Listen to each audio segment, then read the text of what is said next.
Estudando o Evangelho segundo o Espiritismo. Um estudo sequencial da obra O Evangelho segundo o Espiritismo de Allan Kardec. Essa é a nossa forma de transmitir esperança, conhecimento e alegria.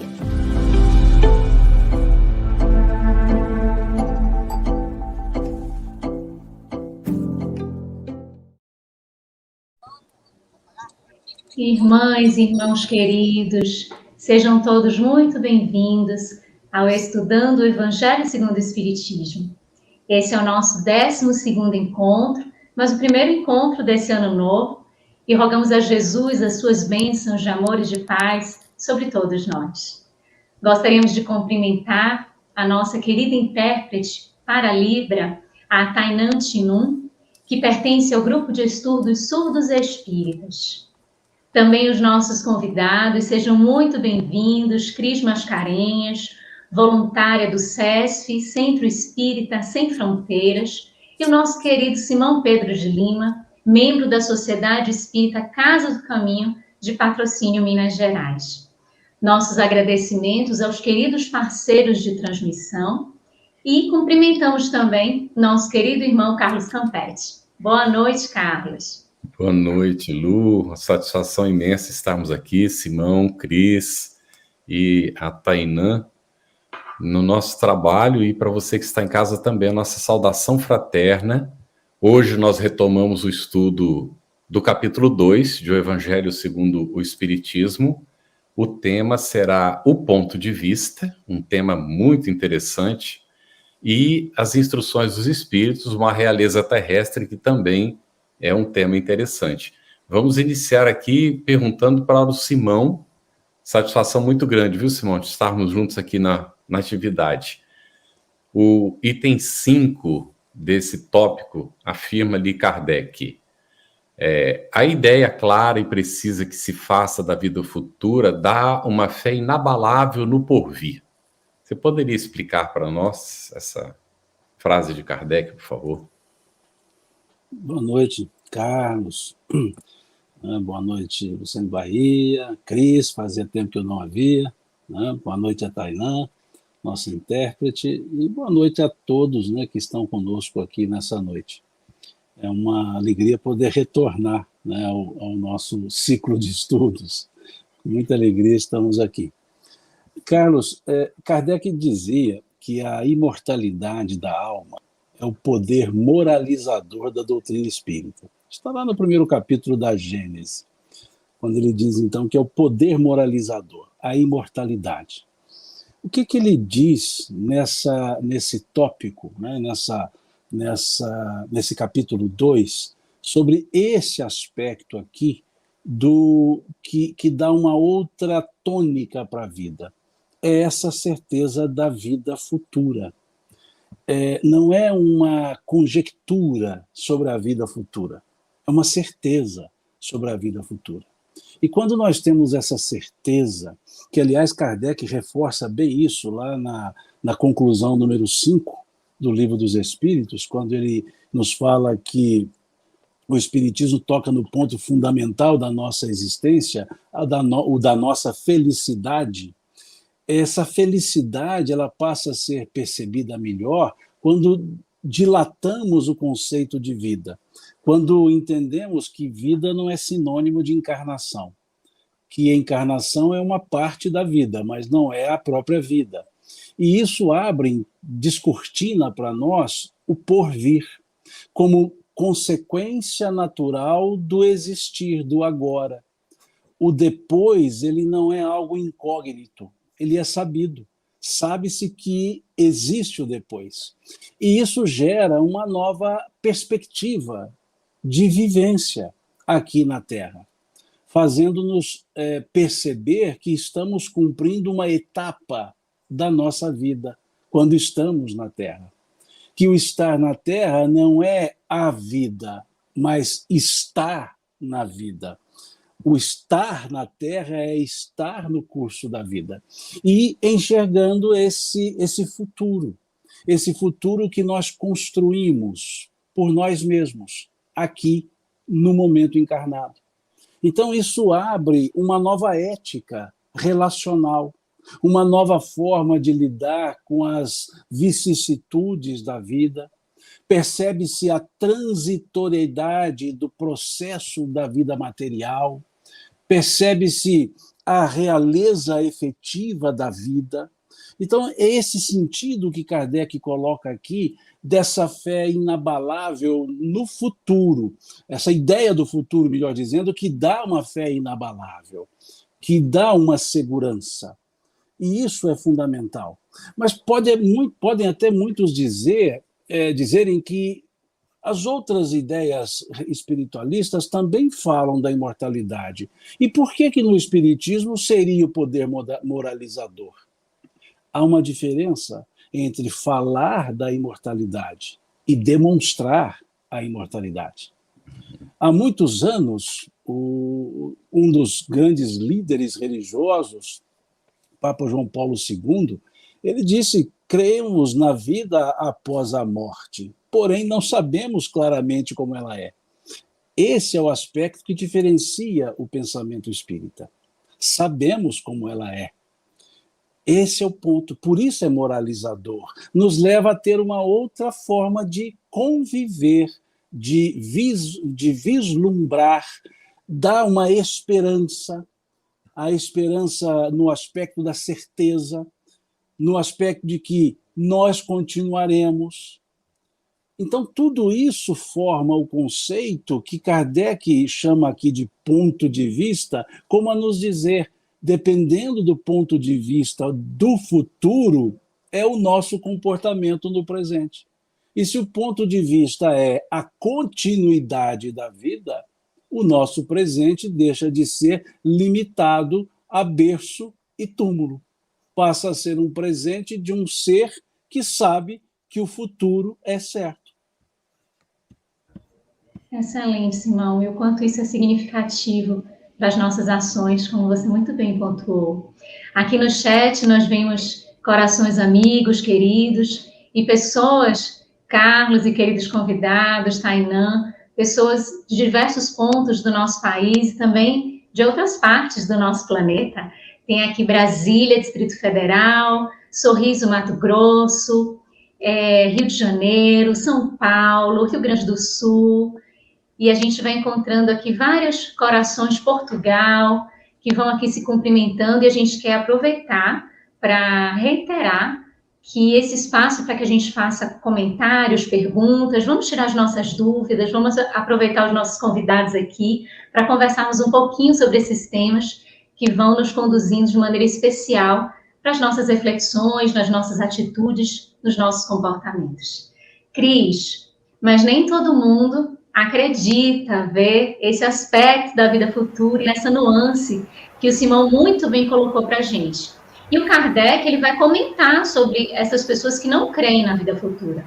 E ele diz: o orgulho e a vaidade feridos são outros tantos tormentos que transformam sua existência numa angústia perpétua. Poderia elucidar isso, Cris, para a gente? Boa noite, Lu, obrigada. Boa noite, Carlos, cumprimentando agora os amigos, né, Tainã, querido Simão, também estava com saudade de você e os internautas. Uma boa noite a todos nós, né. Vai bem no cerne da questão, né, essa frase que você trouxe aí sobre o orgulho e sobre a vaidade. Quando a gente lembra, né, meu reino não é deste mundo, lembro da cena, então a gente vê, quando a gente lembra quando Pilatos pergunta, és, pois, rei? E Jesus diz, meu reino não é deste mundo, Pilatos se tranquiliza, porque ele vê uma indiferença de Jesus com relação às coisas terrenas, né? Então manda para Herodes, depois volta. Então Pilatos, ele representa aí justamente esse poder temporário, transitório, né? Mundano, porque ele estava com medo da possibilidade de perder a governança, por conta do orgulho, da vaidade, né? Então a gente vê uma conversa desconcertada entre Jesus e Pilatos, né, a ponto do Cristo se calar. Então, Pilatos é essa personalidade centrada, né, na majestade dele, que sucumbe mais na frente, versus Jesus, que é o Espírito, e fala para o Espírito que vence o mundo. Então, quando ele diz, meu reino não é desse mundo, porque se fosse, a minha gente houvera combatido para impedir que eu caísse nas mãos dos judeus, Soa até estranho, porque, ora, Jesus não era judeu, ele já não estava nas mãos deles, né?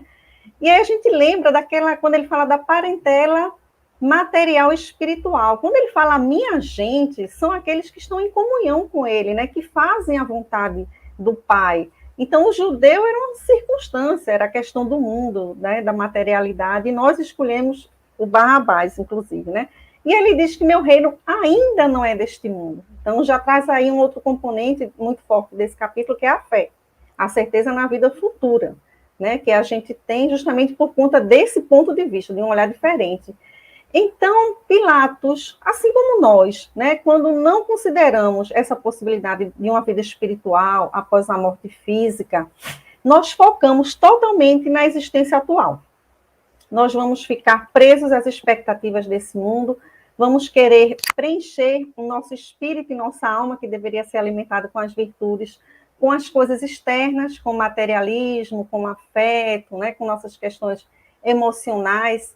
E aí vamos gerando cada vez mais necessidades ilusórias, tendo como ponto de vista a questão do possuir, né, da riqueza, que a gente sabe que conforme aprove a Deus passa de uma mão para outra, é um empréstimo, os títulos que são representados, né, através de... que são substituídos na realidade, né, nós perdemos esses títulos, os afetos que não controlamos. Então, essa ideia afunilada, com uma única direção, né, a gente concentrado no dia a dia da gente, no automatismo, no que possuímos, torna isso uma proporção muito grande, ocupa um espaço muito grande de nossa vida, de nosso coração, ao ponto de se tornar objeto de adoração, realmente, né? Então, a perda de um desses componentes, ou a ideia de perder aquilo que imaginamos que possuímos e não possuímos, e aquelas contrariedades do dia a dia, né, uma ambição que não foi satisfeita, uma injustiça que nós sofremos, essas ocorrências desagradáveis, elas ficam muito grandes e nos oprimem muito.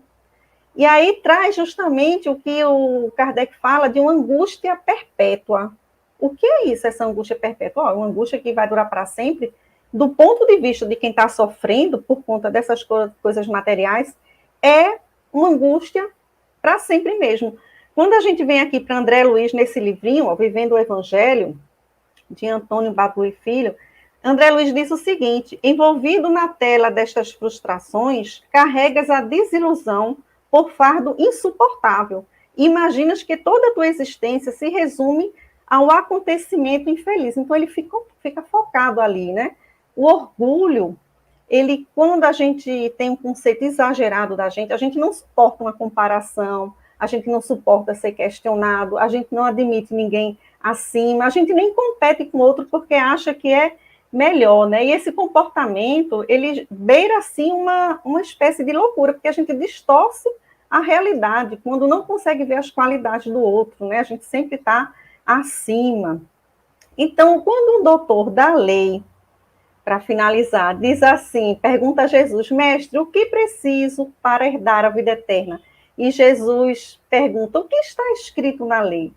Logo depois ele pergunta também: como tu interpretas? Ou seja, como entende? E aí essa pergunta vai se relacionar diretamente com a questão da gente sair de onde está. O orgulhoso tem muita dificuldade de fazer isso, ele não vai até o outro, porque o lugar dele é o lugar correto, é onde ele se posiciona, né? O outro é o objeto. Então, o convite de Jesus está muito nesse sentido, da gente sair desse ponto de vista, né? É a interpretação, né? Quando a gente olha para alguém e só vê defeito, tem alguém que ama aquela pessoa e vê qualidades. Então, tudo é o ponto de vista. E aí a gente percebe que a questão não é o acontecimento, não é o problema, não é o que ocorre, é a interpretação que a gente dá daquilo. Que sentido a gente dá aquilo, né? O quão grande aquilo é para a gente. Quando a gente tem um ponto de vista de uma vida, de uma imortalidade, os problemas se tornam menores. Então, a gente precisa fazer o que Jesus nos convida, e a doutrina espírita também, é ressignificar, dar esse novo sentido, né? Por ver justamente esse novo ponto de vista. Muito bom, Cris, excelente. Mais alguns destaques aqui na nossa área de texto, né? O pessoal se identificando do Uruguai, Pensilvânia, Aracaju, temos gente de Charqueado no Rio Grande do Sul, olha, país de norte a sul aqui nos acompanhando. Faça as suas perguntas sobre o assunto. Se tiver alguma dúvida, aproveita o momento, não é, para perguntar, e a gente vai aqui considerando. Tem um comentário do Ricardo, ó, quando fala da imortalidade da alma, não significa a crença na reencarnação.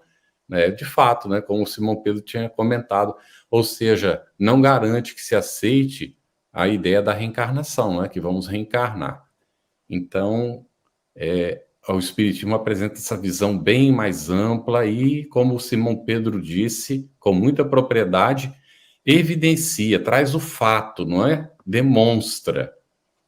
E olha só, interessante, Urânia de Kenorland.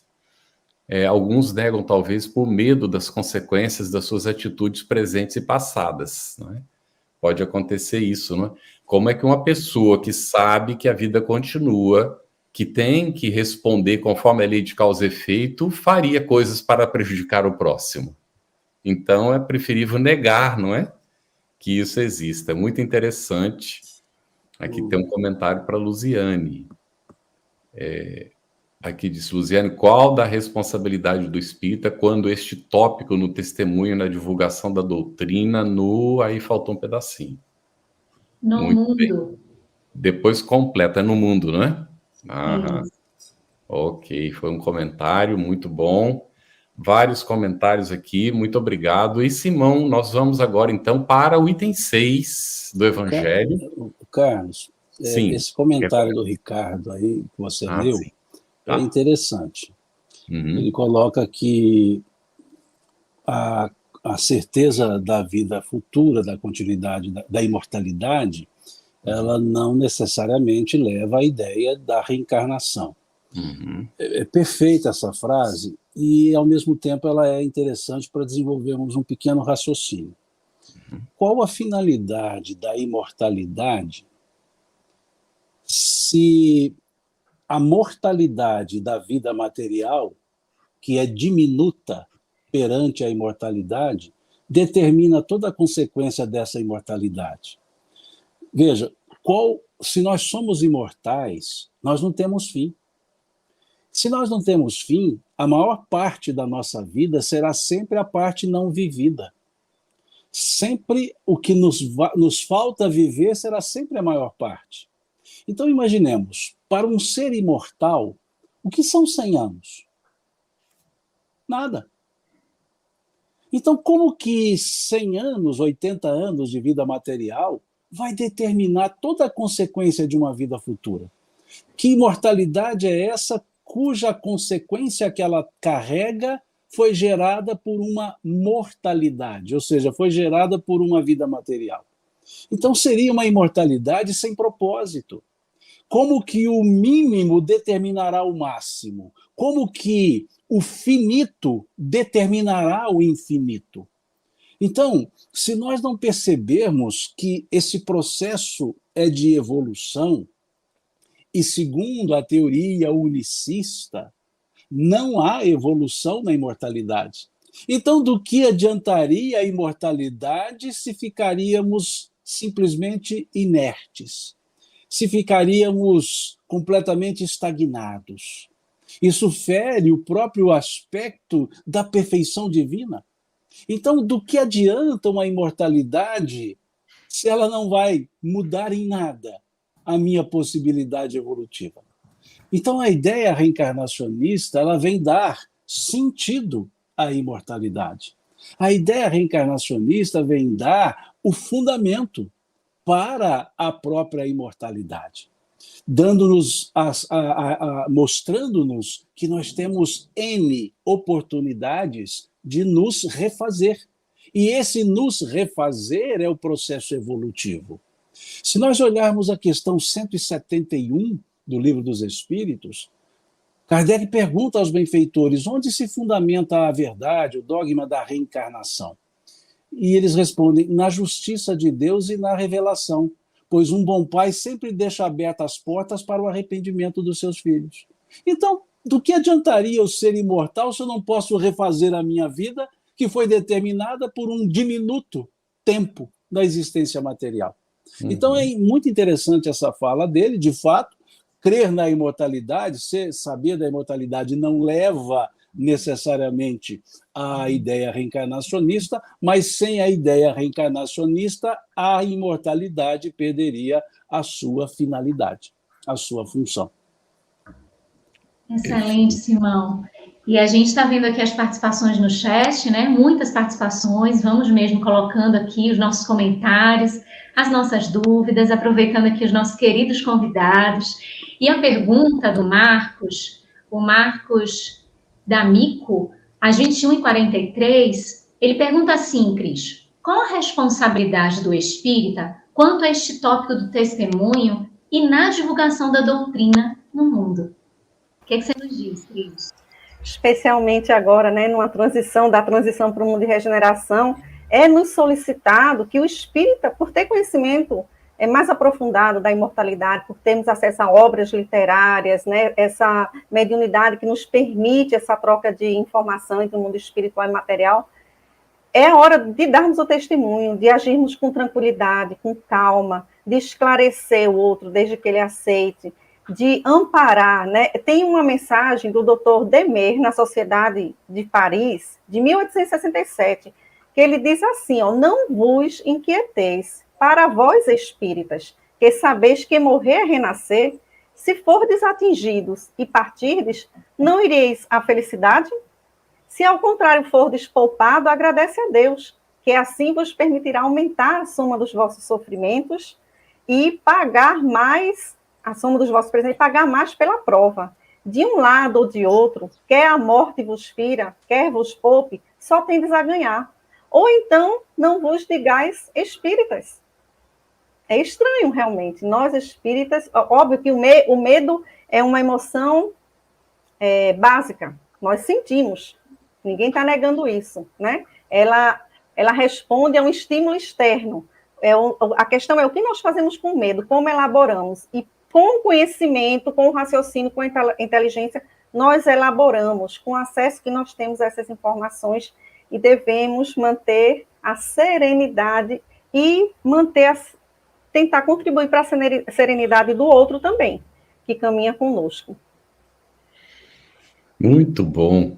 Simão, agora sim nós vamos lá para o item 6. Há uma reflexão, essa questão da gente ter a segurança de que fica pouco tempo aqui na Terra, a encarnação tão curta, não é? A certeza de estar por pouco tempo na Terra não faria o homem negligenciar os seus deveres terrenos? Considerando essa questão da imortalidade? Bom, nós podemos abordar em dois aspectos que Kardec nos traz. O que ele desenvolve nesse item, que é demonstrar que aqui nós buscamos o bem-estar, e para buscar o bem-estar precisamos estar bem. E esse aspecto, e o outro aspecto nós podemos buscar na pergunta que Kardec faz aos espíritos, na questão 132 do Livro dos Espíritos, a finalidade da encarnação. Quando nos falam os espíritos que Deus nos impõe a encarnação com a finalidade de nos fazer progredir. Então, se estamos aqui para progresso, o primeiro ponto que nós já pensamos é não negligenciar a oportunidade de estarmos aqui, porque estamos aqui para progredir. Se olharmos a questão 230, Kardec pergunta aos benfeitores se na erraticidade, né, o espírito no estado errante evolui. Eles respondem que sim, segundo a sua vontade e em conhecimento, mas só o contato com a matéria lhe permite exercitar o conhecimento adquirido.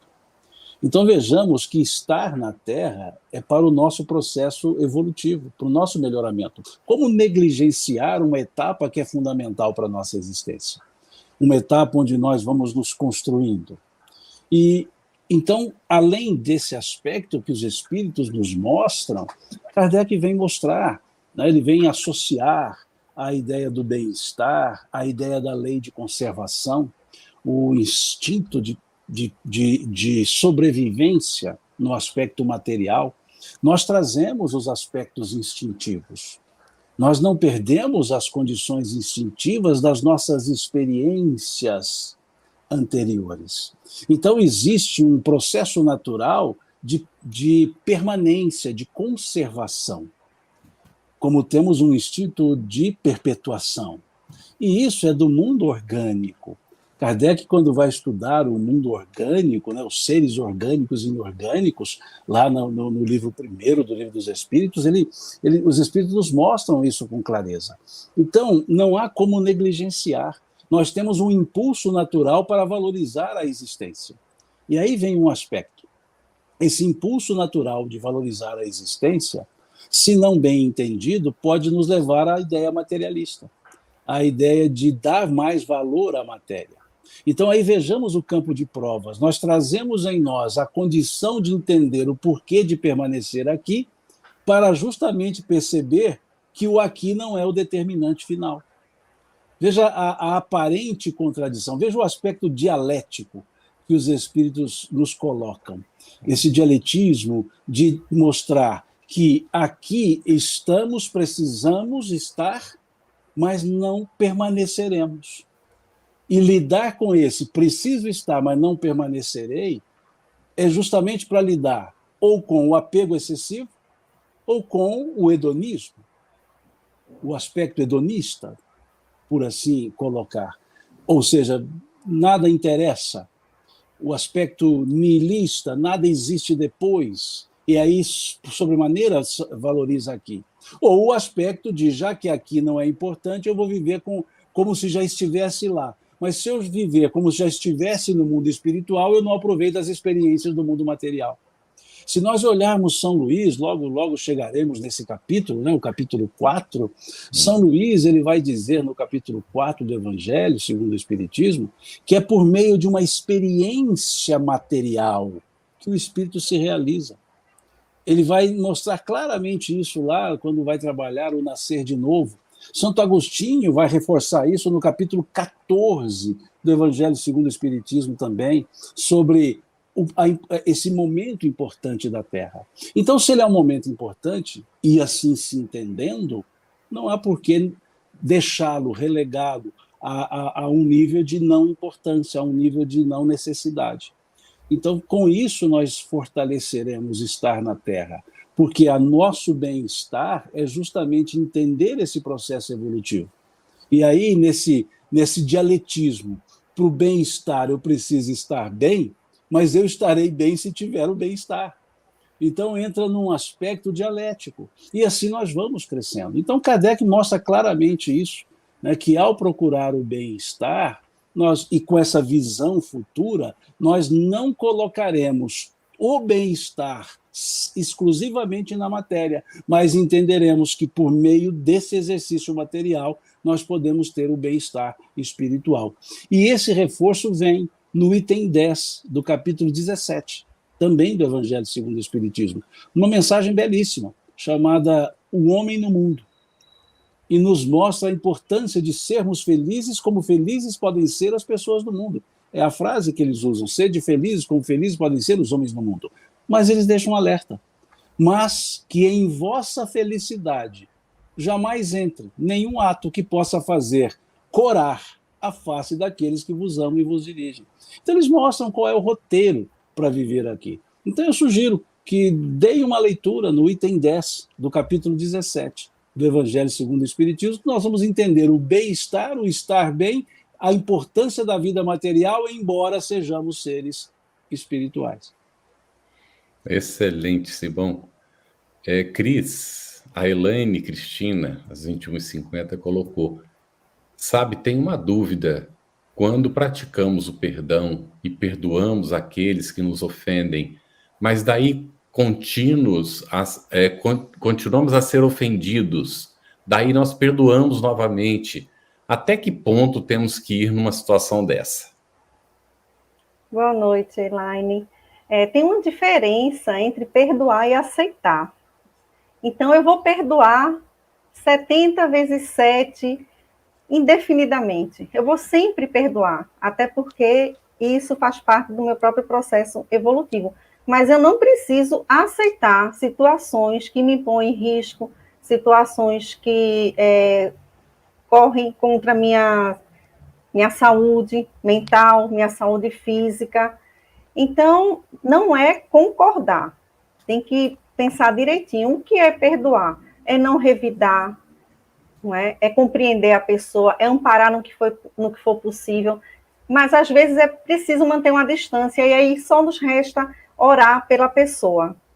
Então, é muito complexa a sua pergunta, para pouco tempo de resposta, e aí a minha sugestão é que você procure ajuda para aprofundar mais, ou ajuda no atendimento fraterno, numa ajuda profissional, para trabalhar isso mais direitinho aí em você. Espero que tenha ajudado. Cris. Obrigada, Cris. As participações são muitas, à medida que vocês vão falando, o pessoal no chat vai interagindo com o que vocês estão pontuando. Que bom. Está ficando muito dinâmico, muito bonito, essa construção que está sendo feita. E o Simão estava falando sobre a imortalidade, sobre a reencarnação, e a Marlene Tax, às 21h56, ela colocou assim, muito bem colocada essa questão da imortalidade, sem consequências para uma mortalidade impura. Se não houver uma reencarnação para a evolução do espírito, qual a finalidade da vida? E aí, Simão, o que você pode dizer para a Marlene? Eu vou ler o que ela disse, que é justamente isso. Qual a finalidade para a vida se ficamos estagnados? Eu fico sempre pensando isso, né? Deus, na sua inteligência suprema, aliás, ele não tem uma inteligência, ele é a inteligência, né? Deus, essa inteligência suprema, criar um ser para a imortalidade, para nada, para fazer assim, olha, eu vou deixar ali uns 60 anos, 80, depois ele desencarna, ele morre, vamos usar o termo mais conhecido, e pronto, não vai fazer mais nada, ele vai continuar existindo, mas não pode fazer mais nada, ele não evolui. Que valor tem uma vida espiritual se o determinante dela é a vida material? Não tem sentido nenhum, isso fere a boa lógica, não tem sentido. Né? Então, não há como. Né? E é necessário esse entendimento. Esse estar aqui é importantíssimo. Porque se associarmos isso ao véu do esquecimento, que muitos até criticam, do que adianta voltar se eu me esqueço de tudo que eu fiz antes? É justamente por isso que tem a didática divina. Essa é a verdadeira didática divina. Porque se eu soubesse, não adiantaria a experiência terrestre. Por eu esquecer, por eu não me lembrar do passado, é que vem o senso de indignação, a ideia de não mereço passar por isso, a ideia de o que eu fiz para merecer isso, e é a nossa reação a essa indignação, entre aspas, que nos dá o senso de humildade, que nos dá o senso de rumo certo. Então, se não houvesse o esquecimento, como que eu receberia como filho ou filha um ser que eu guardo ódio e me lembro disso? E aí, eu não sabendo, eu desenvolvo o maior amor possível. E quando eu retomo a consciência ou a lembrança desses fatos, eu tenho ali na balança uma raiva passada e um amor infinito recente. E aí sobrepõe. Então é preciso perceber que não há didática evolutiva e didática de justiça, lembrando que a justiça de Deus é bondosa e a bondade de Deus é justa. Não há justiça divina senão pelo processo encarnatório, pela didática do véu do esquecimento. Então é perfeita essa lógica divina. Excelente, Simão. Cris, vamos dando continuidade aqui, ainda no item 6, a gente queria saber se Deus condena os gozos terrenos. O que é que você nos diz, Cris? De forma alguma, né?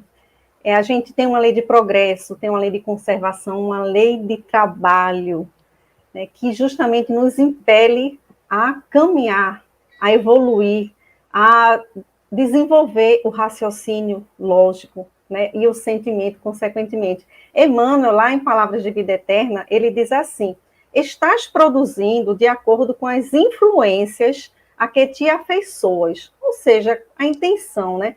E aí a gente lembra de Jesus.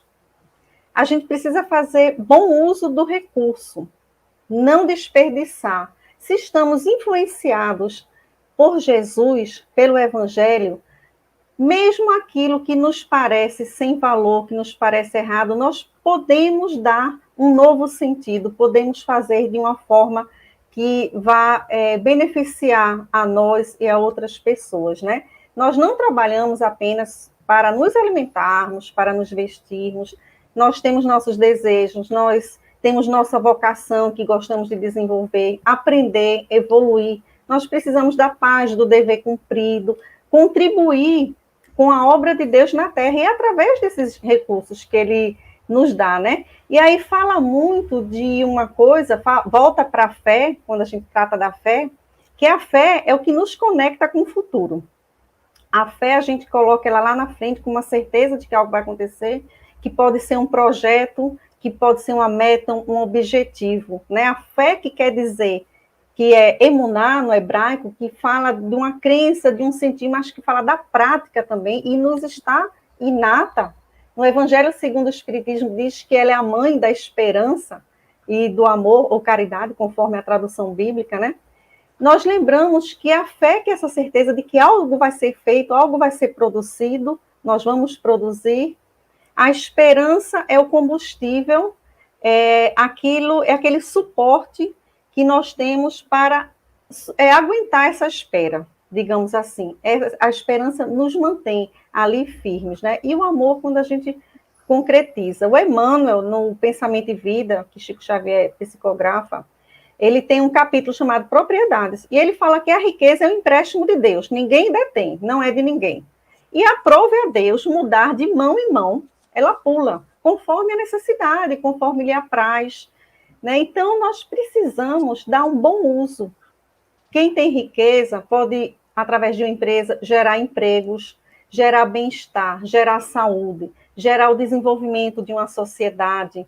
Muitos desses já têm experiências em administração, experiências anteriores de outras encarnações mesmo, né? Mas podem falir.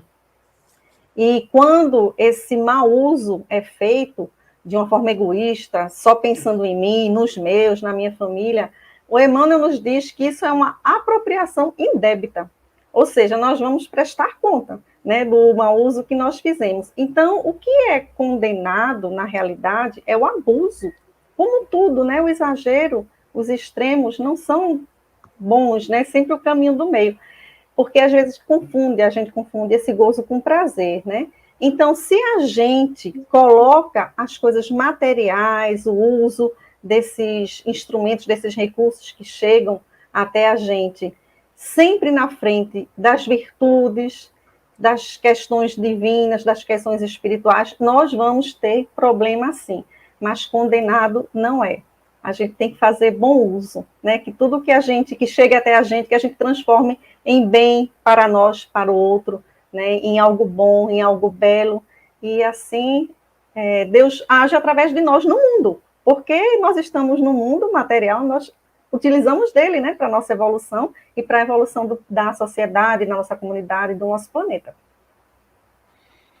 Muito bem, Cris. Simão, no item 7, Kardec afirma que o Espiritismo dá uma base e uma razão de ser à fraternidade universal. Poderia comentar, por favor, explicar um pouquinho? Veja, Carlos, isso vem até ao encontro do que nós falávamos da imortalidade. E dentro daquela ideia do processo reencarnacionista. Pode-se, talvez, trazer uma ideia que, ao olharmos essa imortalidade, nós ficaríamos um tanto negligentes com as nossas ações aqui na Terra, pensando, já que eu sou imortal e vou reencarnar várias vezes, eu vou diferir a minha mudança mais para frente. Já que eu tenho a imortalidade para me melhorar, eu vou aproveitar aqui por algumas encarnações e deixo lá para frente para eu poder me melhorar. Então, pode levar a ideia de associar a imortalidade à reencarnação, levar uma ideia de que, quando eu achar que vale a pena, eu me modifico, já que eu sou imortal e terei N oportunidades. Só que aí é justamente nesse ponto da fraternidade universal que nós vamos perceber uma palavrinha da solidariedade. Solidariedade entre as encarnações, não a solidariedade entre pessoas. E esse raciocínio que Kardec desenvolve nesse item 7, ele encontra eco no artigo 9º do capítulo 7 do livro Céu e Inferno, quando lá se diz que as encarnações são solidárias entre si porque pertencem ao mesmo espírito. Então, eles dizem que não há uma só falta que não tenha consequências funestas, que serão reparadas na encarnação, em uma próxima encarnação ou em outras encarnações, e eles dizem porque as encarnações são solidárias entre si, porque pertencem ao mesmo espírito. Então, quando eu entendo que o amanhã é a consequência do hoje, ou seja, que essa encarnação seguinte, ela traz o saldo das encarnações anteriores, eu não vou querer deixar para frente. Eu vou querer resolver a situação mais agora, porque as consequências continuarão. As minhas ações reverberam nas minhas encarnações. Pode não ser na imediata, como mostra o artigo 9º do Código Penal da Vida Futura, lá do capítulo 7 do livro Céu e Inferno. Ela pode ser em outras. E aí vem até aquela saída. Na próxima está tudo bem, mas na outra talvez não. Então é preciso perceber essa solidariedade universal. E Kardec usa uma frase interessantíssima nesse item 7. Quando ele diz aqui que essa vida é, senão, um elo no conjunto harmonioso da grandiosa obra de Deus. Veja que interessante. Então, cada encarnação forma elo. Elo. E é justamente isso que nós precisamos perceber, que eu posso fragilizar esse meu processo quando o elo chamado encarnação atual não foi bem estruturado. Então, eu não vou deixar para a próxima, eu não vou diferir, não vai haver um diferimento de virtudes. Nós vamos tentar desenvolvê-las, sim. E um outro aspecto, não há tempo para a evolução, significa que ela pode ser mais rápida também, quando se dá o efetivo valor, quando se entende efetivamente. Há aqueles que evoluem de maneira mais demorada por esse pensamento de reticência, ou de renitência, ou de recalcitrância, como disse o Cristo ao apóstolo Paulo, né? Não recalcitre no mal. Né? Então, é importante percebermos isso, que ele fala dessa universalidade, dessa ideia que o Espiritismo amplia os horizontes, mas ele cria o elo. Ele vai dizer, olha, essa encarnação não se aparta das próximas, como não se apartou das anteriores. Então, nós criamos um contínuo evolutivo, um contínuo existencial. E se eu fico recalcitrante nesse sentido, eu vou demorar mais no processo evolutivo. Então, há um determinismo, todos evoluiremos, mas pelos nossos esforços. E não evoluir é contrariar o impulso natural da nossa própria natureza, da nossa própria essência, melhor dizendo. Porque nós somos seres naturalmente levados à evolução, ou temos o potencial evolutivo. Questão 116 do Livro dos Espíritos. Haverá espíritos que permanecerão para sempre nas camadas inferiores da evolução? Não. Todos evoluirão, é a resposta deles.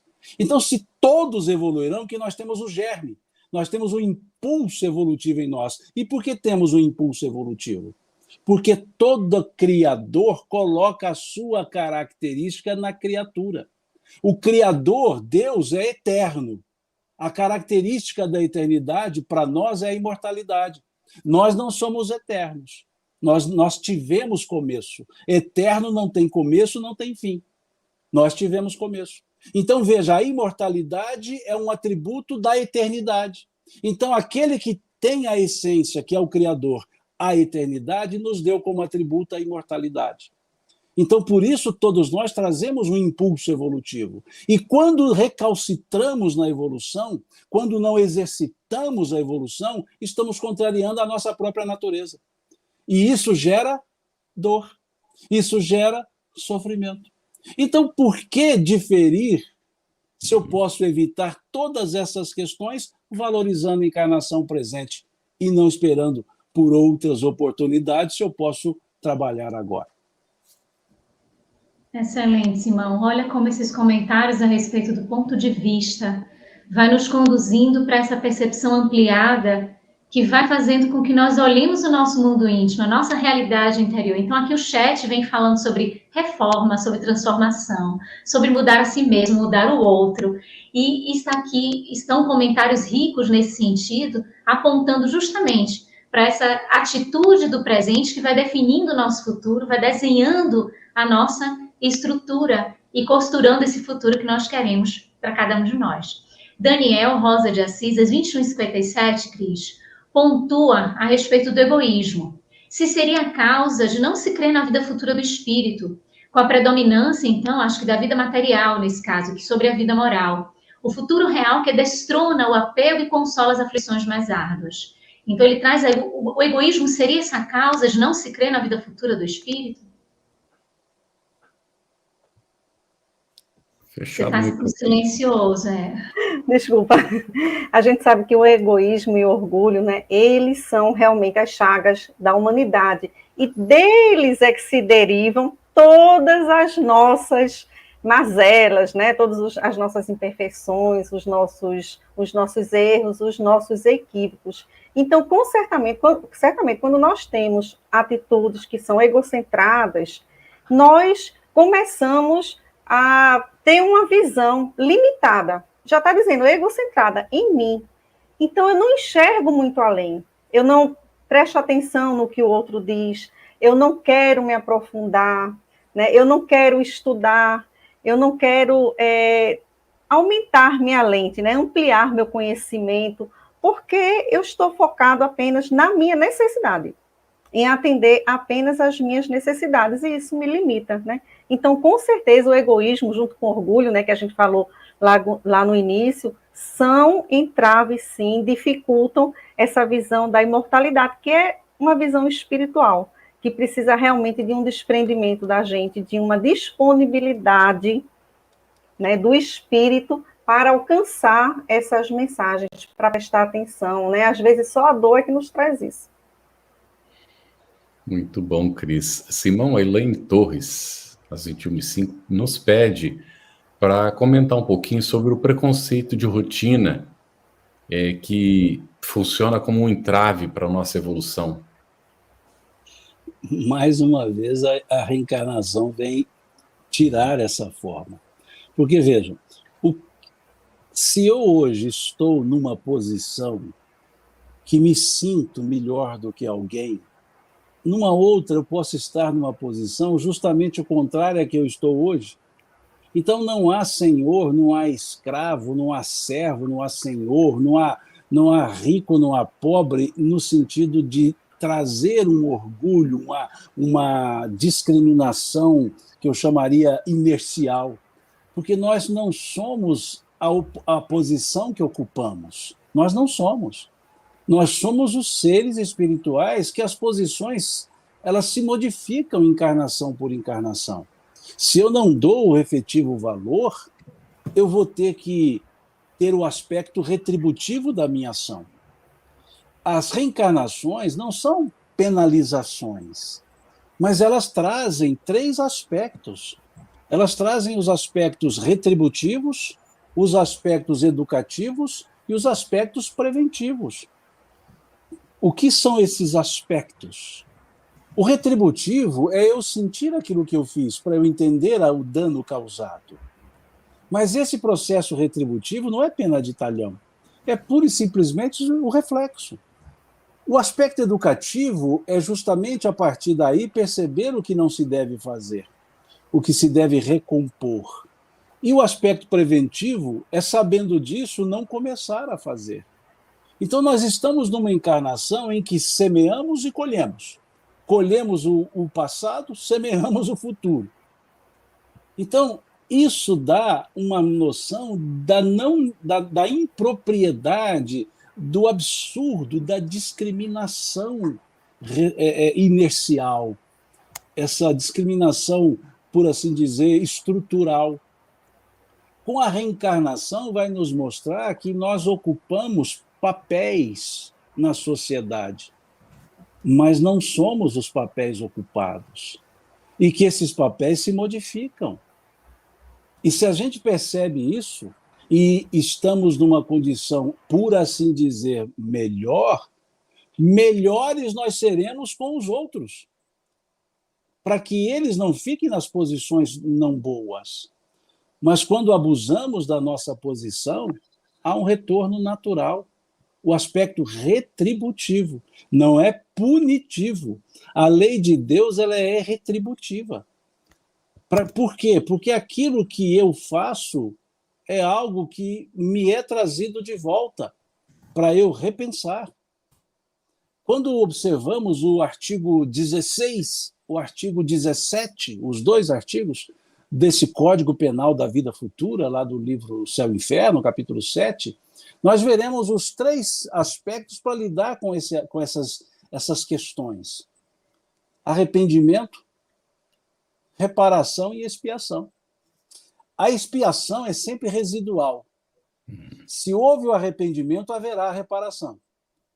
Quando não há o arrependimento, sempre será necessária a reparação. Então, não havendo arrependimento, a expiação leva ao arrependimento pela retribuição. Quando eu me sinto com a retribuição, eu me arrependo. E ao me arrepender, eu reparo. Não há reparação sem arrependimento, mas a ordem natural é arrepender e reparar. E a expiação seria residual. Mas normalmente negamos isso, então expiamos e arrependemos, para depois reparar.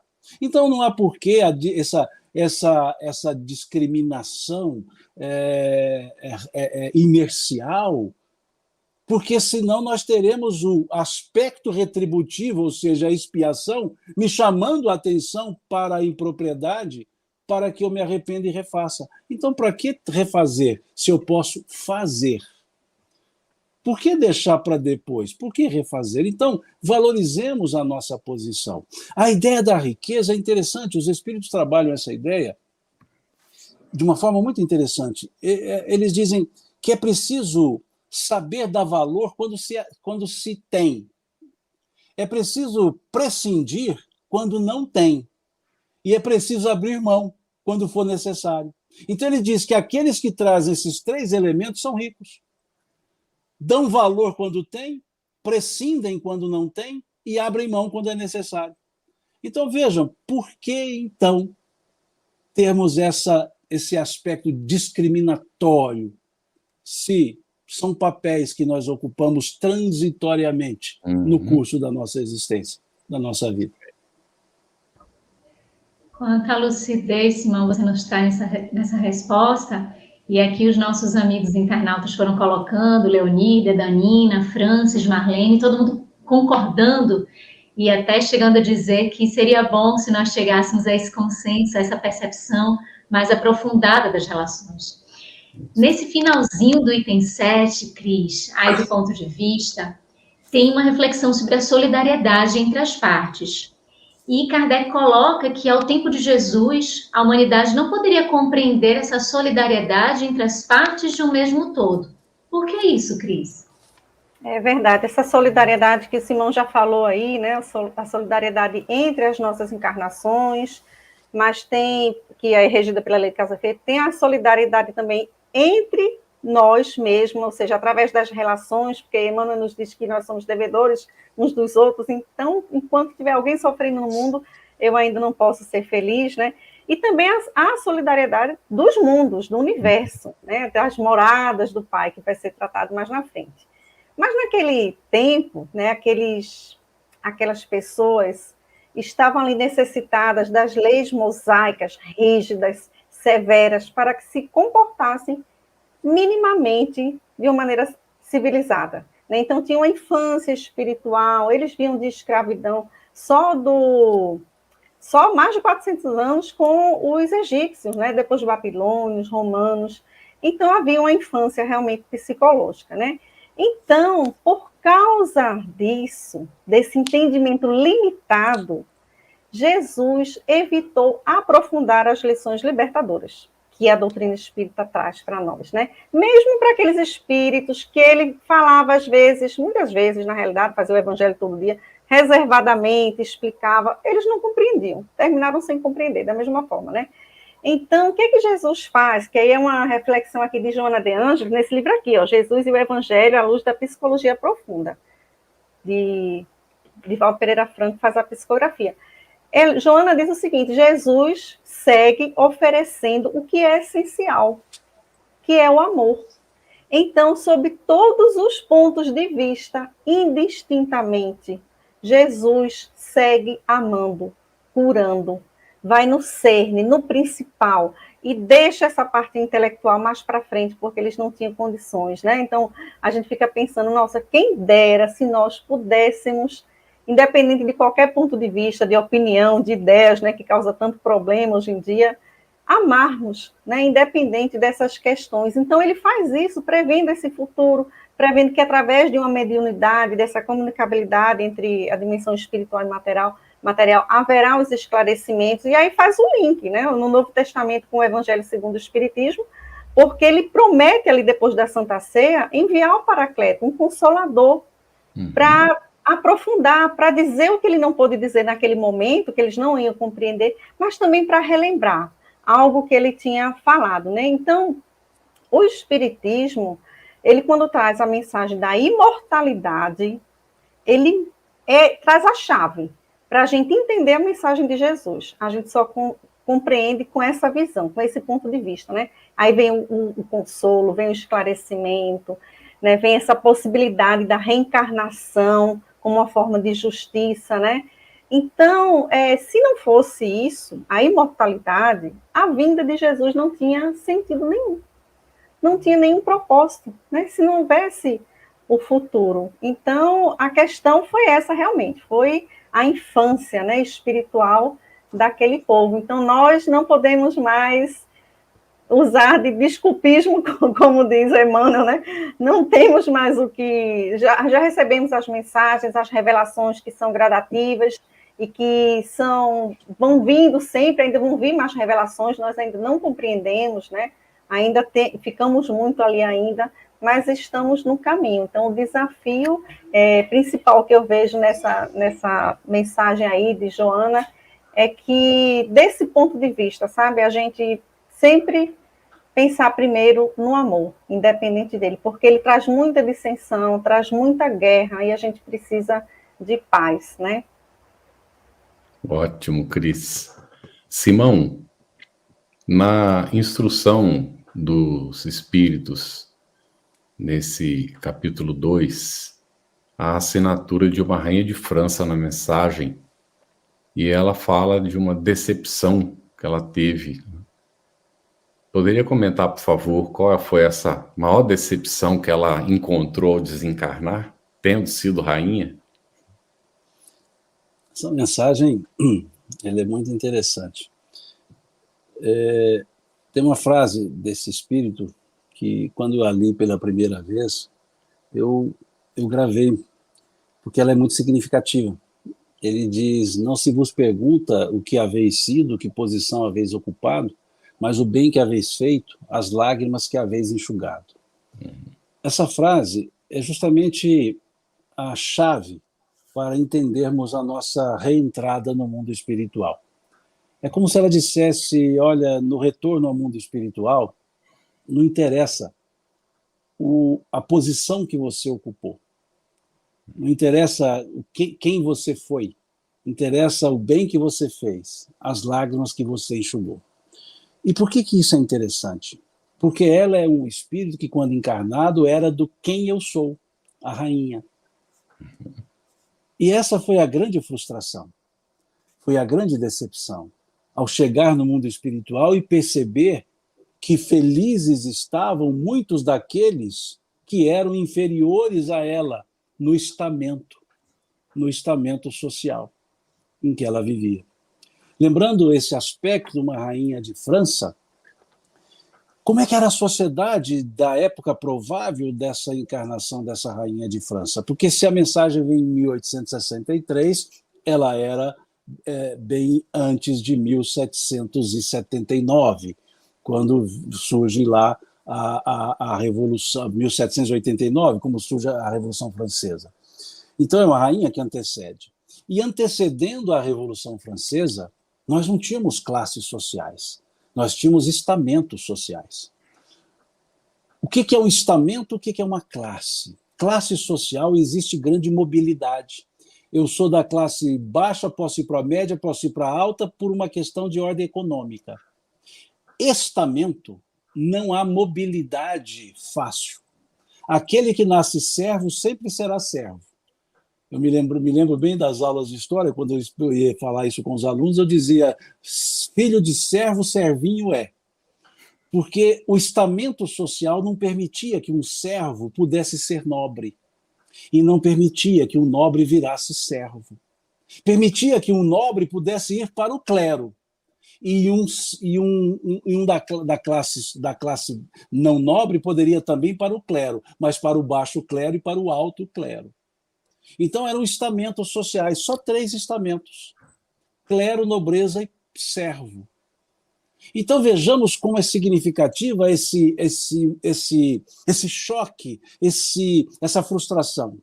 Era uma rainha, a nobreza, que nunca seria servo, nunca seria povo, e percebeu que aquele que era servo, que na estrutura social, no estamento social, nunca seria nobre, no mundo espiritual era mais nobre do que o nobre aqui da Terra. E é isso que causou esse impacto, essa frustração, essa decepção, em ver aqueles que no estamento social nunca chegariam à nobreza serem mais nobres do que os ditos nobres da vida social. Então é importante, quando nós conhecemos a estrutura da sociedade, para perceber a relevância de uma frase.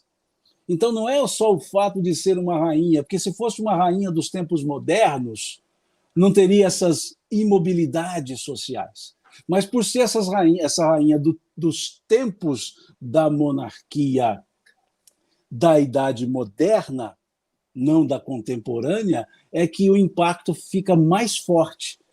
Imagina alguém dizer que durante a vida nunca seria rebaixada, e quando chega no mundo espiritual percebe que a vida efetiva não há estamento, que o que determina não é se tem posses, que o que determina não é se tem posição, o que determina é se enxugou lágrimas, o que determina é se fez o bem. Então é muito significativa, não se vos pergunta, a frase não se vos pergunta o que haveis sido, que posição haveis ocupado, mas o bem que haveis feito, as lágrimas que haveis enxugado. Lindo isso, Simão. E a gente vai chegando aqui ao finalzinho do capítulo 2º, intitulado Meu Reino Não É Deste Mundo, onde nós passeamos pela vida futura, a realeza de Jesus, o ponto de vista. Chegamos agora nas Instruções dos Espíritos com esse depoimento, uma realeza terrestre, a Rainha de França, onde a gente vai passeando sobre esse conceito de reinado, de realeza, de reino dos céus. E aí nós chegamos no finalzinho, e este espírito, Rainha de França, depois destas constatações, das suas reflexões, ela traz uma recomendação final. Essa recomendação qual é, Cris? E por quê? Certo, eu vou só responder, Márcia Jane, ela quer saber do livro aqui, ó, de Divaldo e Joana, Jesus e o Evangelho, à luz da psicologia profunda. É o 11º da série psicológica, certo? Então, essa mensagem maravilhosa, né? Ela nos recomenda, ela nos pede para nos compadecermos daqueles que não ganharam o reino dos céus quando chegaram lá, né? Como foi o caso dela. E aí ela pede que a gente ajude com nossas preces, ou seja, com uma caridade imaterial. Qualquer um pode fazer esse tipo de caridade, né? E ela justifica, porque nos tornamos mais próximos, né? O homem se torna mais próximo de Deus através da prece, né? Há uma união do céu e da terra, né? Então ela está falando de compaixão, de termos compaixão. E eu grifei uma frasezinha dela, porque nos conecta com esse orgulho que nós trouxemos nesse capítulo, para não ver o ponto de vista, né? O orgulho impede. Ela diz, o orgulho me perdeu na terra. Então, ela descobre qual é o cerne da questão, qual foi o problema. Ela tem uma dor moral, ela desviou a atenção dela na Terra, né, para as questões materiais. E quando ela pede para a gente fazer a prece, a gente sabe que quando oramos pelo outro, nós também recebemos, estamos orando por nós mesmos, né? Porque a espiritualidade age através da gente. Né? Não precisaríamos sofrer para aprender. Poderíamos observar e com esses gestos irmos amparando também, usar da sabedoria com o erro alheio, né, para não cometer. Na Revista Espírita, de 1862, de agosto, numa reunião mediúnica na Sociedade Espírita Parisiense, é feita a seguinte pergunta pelo médium, Sr. Wessem. Ele diz assim: continuamente os espíritos pedem preces aos mortais. Será que os bons espíritos não oram pelos sofredores? E nesse caso, por que a dos homens são mais eficazes? E aí quem responde é Santo Agostinho. Ele faz logo uma pergunta, né? Ele diz: quem disse que nossas preces não têm as virtudes de espargir consolação e dar força aos espíritos, ou seja, ameniza assim o sofrimento, né? Porque às vezes a pessoa não está em condições nem de fazer uma prece, né? Ele precisa de coragem também pela questão da dignidade. Mas Santo Agostinho diz o seguinte, o nosso Agostinho de Hipona, que essas preces são muito agradáveis a Deus, porque elas vêm da caridade e do amor. Se para eles, que são espíritos evoluídos, a prece já é uma rotina, é um dever, para nós não é. Para nós é realmente uma atitude de abnegação, porque não temos esse costume. Então, quando fazemos, nós agimos, não somos, mas agimos ali como se fosse em treinamento, como um espírito puro, um espírito abnegado, um espírito nobre, né? Porque estamos usando dessa abnegação, dessa humildade que combate o orgulho, né? Dessa caridade, esquecendo de nós mesmos naquele momento para oferecer a prece a alguém que está sofrendo.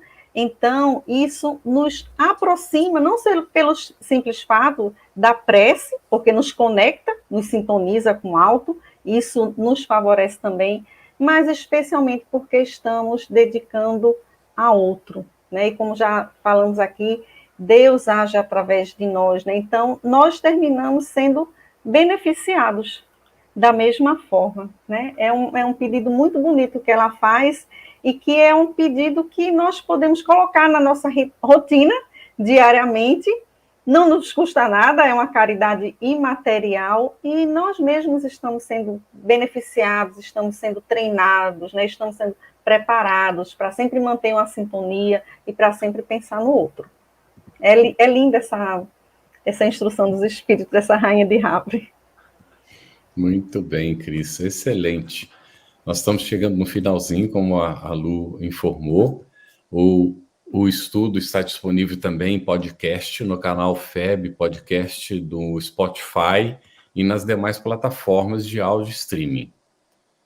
Os nossos encontros semanais ficarão gravados e disponíveis gratuitamente. Divulgue, compartilhe para aqueles que não puderam assistir aqui ao vivo. Se você tem dúvida acerca do Espiritismo ou gostaria de ficar atento à programação do nosso estudo, acesse o nosso Telegram, @estudo_ESE_FebTV. Se você deseja encontrar todo o conteúdo do Estudando o Evangelho segundo o Espiritismo em um só lugar, acesse o nosso site www.febtv.com.br/estudo-ESE. Lá você encontrará as perguntas respondidas do Telegram também e os encontros, materiais de estudo, podcast e muito mais. A FEB TV disponibiliza 3 oportunidades de estudo das obras básicas do Espiritismo. Estudando o Livro dos Espíritos, toda segunda-feira às 20 horas. Estudando o Livro dos Médios, toda terça-feira às 20 horas. E estudando o Evangelho segundo o Espiritismo, toda quinta-feira, às 21h30. E nós pedimos que você apadrinhe a FEB TV, nos ajude a manter este e outros estudos no ar, acessando a febtv.com.br. As perguntas que ficaram pendentes serão respondidas, você vai encontrar lá no nosso site, como aqui foi colocado. Queremos deixar aqui o nosso agradecimento ao querido Simão Pedro, a querida Cris Mascarenhas. Lu, uma satisfação podermos trabalharmos juntos nesse projeto aqui com Simão Pedro também. E a Tainã, que hoje esteve sozinha aí fazendo a interpretação, a nosso agradecimento profundo a você que está em casa nos acompanhando, a nossa solidariedade, o nosso abraço muito fraterno. No próximo estudo, nós vamos seguir com o tema Muitas Moradas na Casa de Meu Pai, não é?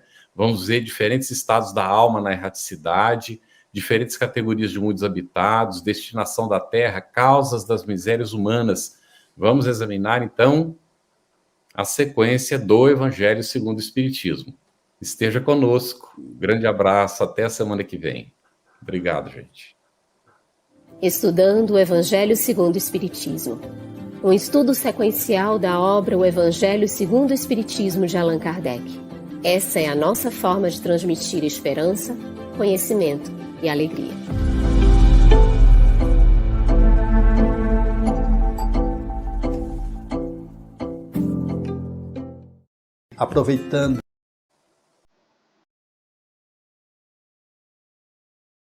Aproveitando a minha expressão de gratidão, dizer que tu continues a participar, colaborando tanto quanto possível, para que esta proposta de amor e de paz continue a celebrar a vida por mais longos anos, porque a necessidade do mundo é impiedosa, crescente, e nós não podemos, que vivemos o bem, ficarmos ociosos, parados e contemplando, achando que Deus vem fazer aquilo que nós precisamos fazer. Minha gratidão, o meu abraço e o meu terno convite para que continuemos juntos com a FEB TV no ar, brilhando luz.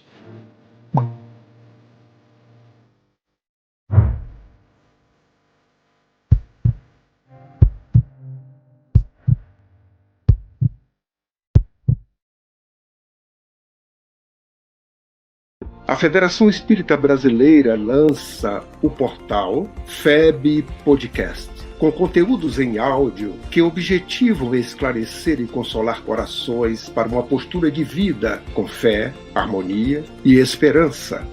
Diretamente dos estúdios da Federação Espírita Brasileira, está começando o podcast Espiritismo em Pauta. Você está ouvindo o podcast Estudando o Livro dos Espíritos. Olá, eu sou o Thiago Toledo e você está ouvindo o podcast do Cidadão do Universo.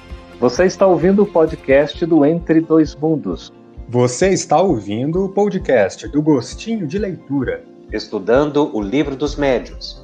Olá, eu sou a Marina Miranda e você está ouvindo o podcast Minha Nada Mole Encarnação.